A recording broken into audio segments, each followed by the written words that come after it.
Welcome back, everybody. Welcome back to another match preview. The club football is finally back, which I'm excited for, but only for 3 weeks. I will never stop complaining about international breaks and international football. I think it's so boring and just downright unnecessary. But that's not what I'm here to talk about. I know you're sick hearing about me going on about international breaks and complaining, but look, listen. 3 weeks, that'll be the last one for a few months, and then we can crack on. But as for now, the focus remains on the Premier League. The focus remains on keeping within touching distance of the teams at the top. As is normally tradition with us, we just keep in touch in the first half of the season, and in the second half, we just go from there. So that is the aim, and it continues with a trip to Wolves.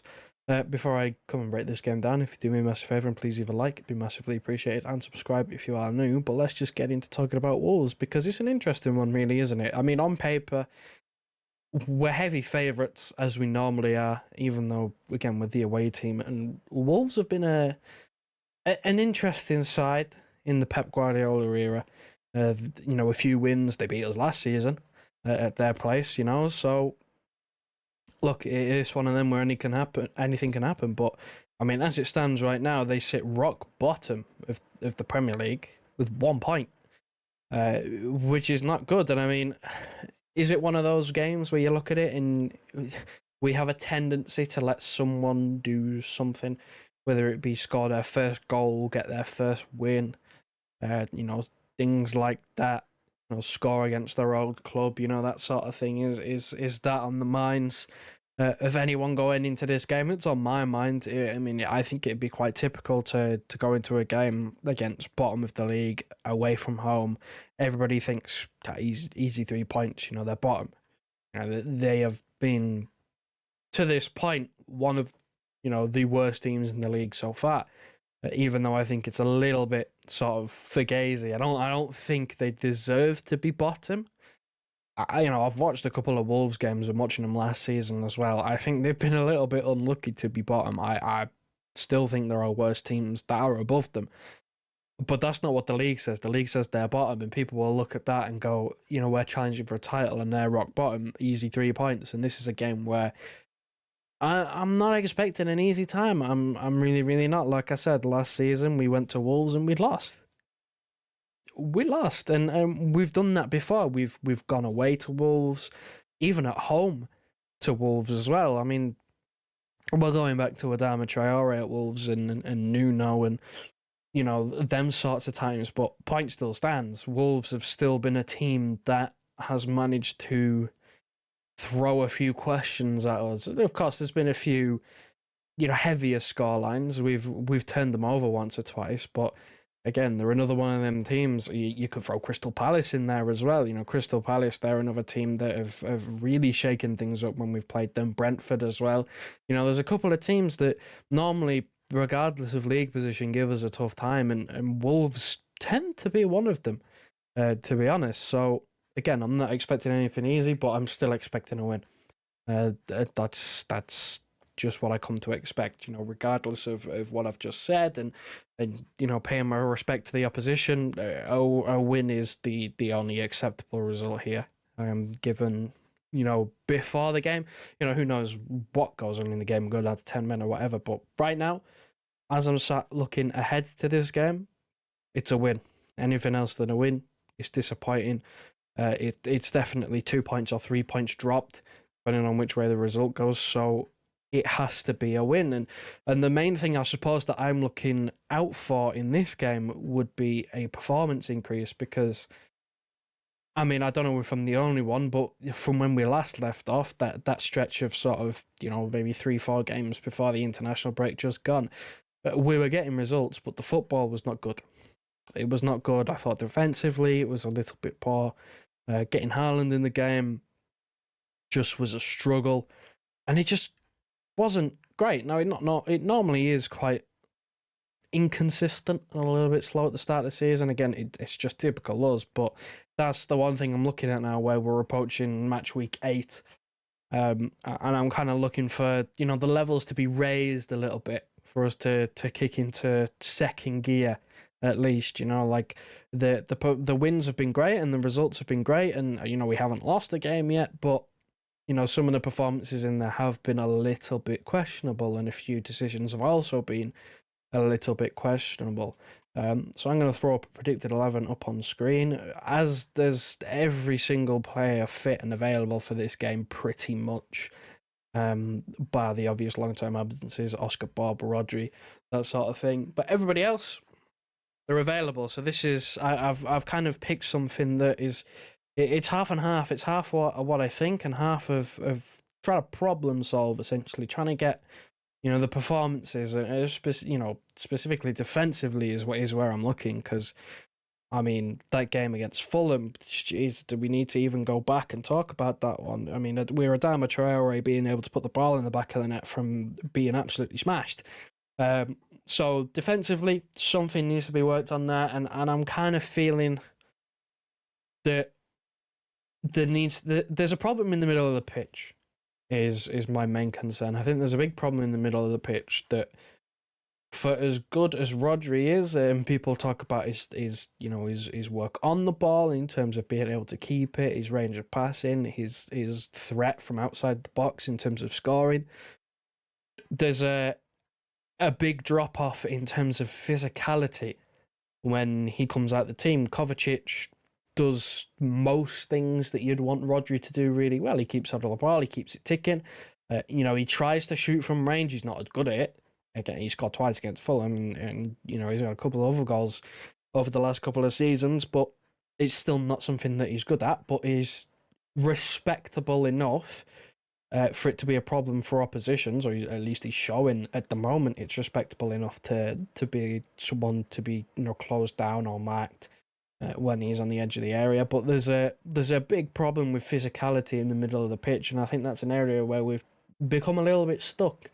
It's caused a problem. I think you can look at, prime example is the Newcastle game. Joel Linton had an absolute field day, just bullying our midfield, because it was very lightweight and there was no real physical presence, and that's something that when Rodri drops out of the team, you notice it. You notice it when he drops out, but you don't necessarily notice it when he's in the team, because it's not really something that you're accustomed to looking out for as a Pep Guardiola team, showing a little bit of grit and physicality and a little bit of strength in the middle of the pitch. You're thinking about all these technical players, pocket players, ball carriers, them sorts of things. But when Rodri's in there, that's a physical presence. And with the midfield setups that we've been going with, in terms of sort of a pivot, you've had Kovacic and Gundogan, you've had Rico Lewis in there, Bernardo Silva's been in there. There's no physicality about that, and that's an area where it's becoming a little bit of a problem. We've looked really, really open to things like counter-attacks and just turning the ball over, and teams who like to press, being able to have some joy. Brentford did it, Fulham did it, Newcastle did it. All of these teams have some sort of physicality about them in the middle. Wolves do as well. Wolves have a little bit of a physical presence. They're going to make it tough. Again, even if it's just a runner, someone who's going to press. If we turn the ball over, we're so open to counter attacks because we don't quite have that person in the middle who's going to be able to do something about it. Like, we don't have a physical presence in the middle who is going to bring someone down, or put someone under pressure, or just plainly and simply winning the ball back. Kovacic, that's not something that he's really good at. If he makes a tackle, it's either he makes the tackle or it's a yellow card. You know what I mean? And then after that, it's kind of, if he's booked, he can't really bring someone down. And then you're looking at Gundogan, and he's just not that sort of a player, and that's sort of a thing where I'm looking at John Stones' inclusion here, and I'm thinking, if he steps into midfield like he used to do, that gives us a little bit more of a physical presence, whilst not detracting from the technical aspect. Because I've really liked watching Rico Lewis, and I think it's unfair to drop him. But right now, to me at least, there's an obvious gap in the team, and that obvious gap is just a physical presence in the middle. You look at all over the pitch, and based on the lineups you've seen, we've got a physical presence up top. Haaland, he is that guy. you've got a physical back four. You know, whenever Rico Lewis is playing, he's sort of the odd one out, but everybody else, you know, Kyle Walker, physicality, you know, the rest of the players defensively are basically all centre backs. So, you know, there's your physical presence there. But in the midfield, we don't have that now that Rodri's out. They're all very technically gifted. They're all very technically sound, which is not a bad thing.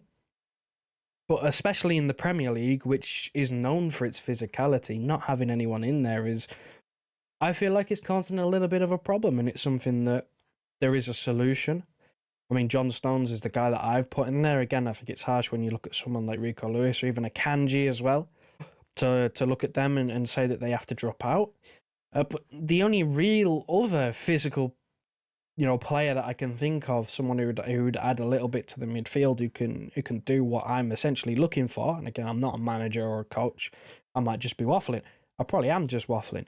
But the only other player that we've got that is a midfield player or someone who can play in them sorts of areas is Mateus Nunes, and he just does not have the trust of the manager whatsoever. Pep will very sparingly use him. So I just don't feel that that's kind of an option, because if Pep's not looking to it, then I guess what's the point, really? What's the point in crying out for it if you know Pep's not going to do it? So just a couple of solutions maybe, but that's my predicted 11. Again, it's kind of a toss-up and just more of a talking point, really, in terms of maybe something that I've spotted. Again, maybe I'm just chatting shit, but it's something that I think is a little bit of a problem, and a problem that needs to be solved at some point. And what that solution is, I don't know. I've given you my best shot. You let me know in the comments whether, again, I'm waffling, or whether there's another solution that you might want to see. Whether it's, I don't know, try and hold out and get someone in January. I don't know. I've seen that a few times doing the rounds online of you know, a few different transfer targets. But you know, as for right now, you know, we can't sign anyone, so there's going to be a solution within the squad somewhere. So that's my solution. In terms of my score prediction, I'm going to go for a 2-1. I'm still not confident of a clean sheet. I just don't know what's wrong with us, essentially, at the moment. I don't know what's wrong with us, but we don't keep them very often. So 2-1. Goal scorer, I don't normally do this. I have a feeling Gundogan's going to get off the mark. Be nice. Be a welcomed addition, to be honest, because, again, he's not had the best of times since rejoining the club, but you know, he's not had a pre-season and things like that. So, you know, it's going to take time, but a Gundogan goal would be nice. So 2-1 from me. You let me know yours down in the comment section below. Thanks very much for watching. If you do me a massive favour, and please leave a like on your way out. It'd be massively appreciated, and subscribe if you are new. And I'll see you post-match for a breakdown.